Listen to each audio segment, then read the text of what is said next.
Hello മച്ചാമാരെ, Kottayam നാഗമണ്ഡ railway സ്റ്റേഷന്റെ തൊട്ടടുത്തായിട്ട് കണ്ടൊരു കാഴ്ചയാണിത്. കുറെ കല്ലൊക്കെ ചേർത്ത് വെച്ചിട്ട് അതിന്റെ മേലൊരു പടുതയിട്ട് അതിന്റെ മേലിൽ ബേസ് ബോൾ ഇട്ടിട്ടാണ് ഈ മനുഷ്യൻ ഇവിടെ കിടക്കുന്നത്. അപ്പൊ നമുക്ക് ആ ചേട്ടന്റെ വിശേഷങ്ങൾ കാര്യങ്ങളൊക്കെ നമുക്കൊന്ന് ചോദിച്ചാലോ. വീട് എവിടെയാ? തമിഴാ?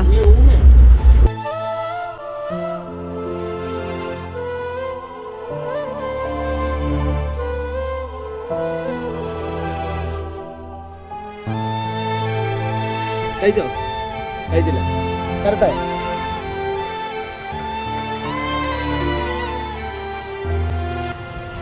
കൂടെ ആരൊക്കെയുണ്ട്? യാരാவது இருக்கா உங்களுக்கு? ഒറ്റയ്ക്കാണ്.